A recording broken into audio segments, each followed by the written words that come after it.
Hello বন্ধুরা, তোমরা কেমন আছো? আমি খুব ভালো আছি। দিদির বাড়িতে দিওয়ালির পরের দিন আমরা সবাই মিলে একটুখানি বাজি ফাটাচ্ছিলাম। 4 জন মিলে একটা তারাকাঠি ধরিয়েছিলাম, আর এই তুবড়িতে তারাকাঠি দিয়ে আগুন দিয়ে দিয়েছিলাম, আর এটা জ্বলছিল।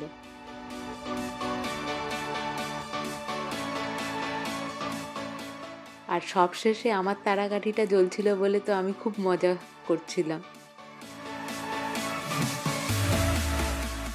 আর বাজি ফাটানোর পরে আমরা চলে গেছিলাম দিদিদের সাথে একটা ইন্ডিয়ান বাংলাদেশি রেস্টুরেন্টে।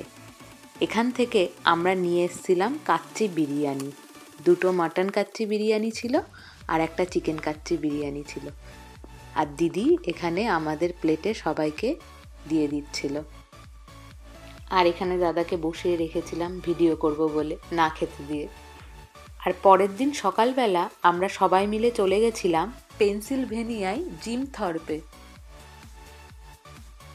আমরা প্রায় চলেই এসেছি, আর এখন যাচ্ছি পার্কিং খুঁজতে। এখানে এত পরিমাণ ভিড় ছিল যে পার্কিং প্রায় খুঁজেই পাওয়া যাচ্ছিল না। আমরা অনেক দূরে গিয়ে পার্কিংটা পেয়েছিলাম। আমি আর দিদি এখানে নেমে পড়েছিলাম, আর দাদা আর আমার হাজবেন্ড গিয়ে দূরে গাড়ি রেখে এসেছিল। আর তারপরেই আমরা এখানে একটুখানি সবাই মিলে হাঁটছিলাম। এটা একটা পাহাড়ের মধ্যে ছোট্ট একটি টাউন।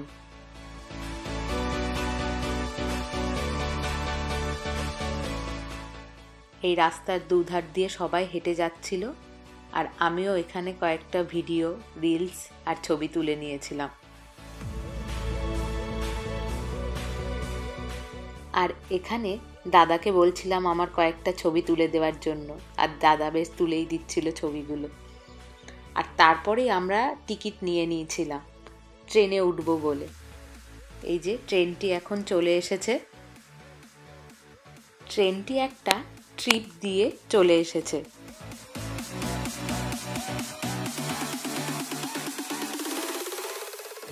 যারা এখন ভেতরে আছে তারা নেমে পড়ার পরে আমরা উঠে যাব এই ট্রেনটির ভিতরে। এখন ট্রেনের ভেতর আমরা উঠে গেছি, আর আমরা যে যার মতো সবার জায়গায় বসে গেছি। আর এখন ট্রেনটি আস্তে আস্তে চলতে শুরু করলো। বাইরে গাছের পাতাগুলো সব পড়ে গেছে, কিন্তু ওই যে দূরে দেখছো, ওই দূরে এখনো গাছের সব পাতার রঙগুলো রয়েছে।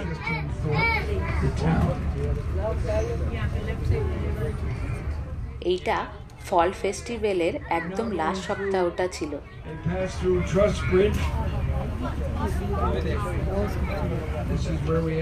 আর ভিতরে সবাই ক্যামেরা নিয়ে ছবি, ভিডিও তুলছিল।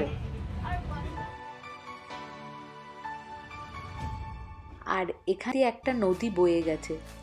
এই নদীটির নাম হচ্ছে লি হাই নদী। এই নদীতে না টিউবিং হয়। এখন জল কম ছিল আর খুব ঠান্ডা থাকায় টিউবিংটা বন্ধ ছিল।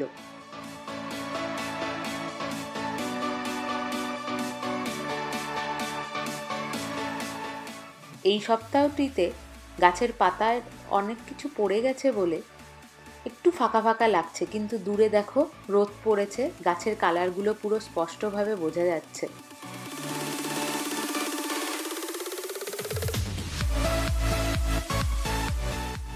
আর এই নদীতে জলের স্রোতও একটু কম ছিল।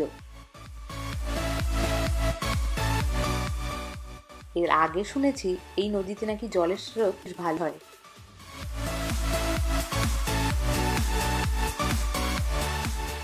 আর এই নদীটিতে না অনেক মাছ আছে, আর এই ফরেস্টের পিছনে অনেক সাপ আছে। তাই সবাইকে বারণ করছিল যারা বাইক রাইড করে বা হেঁটে যায় তাদেরকে বেশি দূরে না যেতে। অনেকে এখানে ফিশিংও করতে আসে। আর এখন বোঝা যাচ্ছে গাছের কালারগুলি। এই যে এখন হেঁটে যাচ্ছে, আর আমরা প্রায় আস্তে আস্তে চলে আসলাম যেখান থেকে ট্রেনে উঠেছিলাম। এখন সেই জায়গাতেই আমাদের নিয়ে আসছে, আমরা আরেকটু পরে নেমে যাব।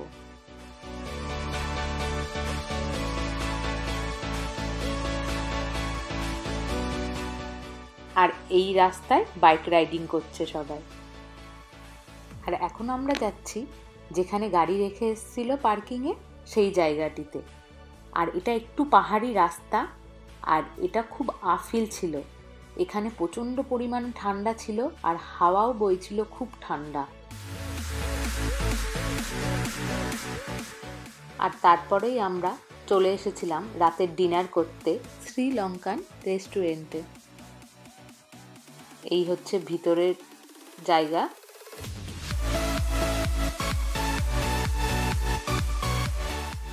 আমরা এখানে সবাই মিলে বসে পড়েছি, আর ওয়ালগুলোতে এরকম সব পেন্টিং করা আর সাজানো। আর তারপরেই আমাদের দিয়ে দিয়েছিল এখানে মেনু কার্ড। আমরা এখানে দেখে নিচ্ছিলাম যে কি কি নেব।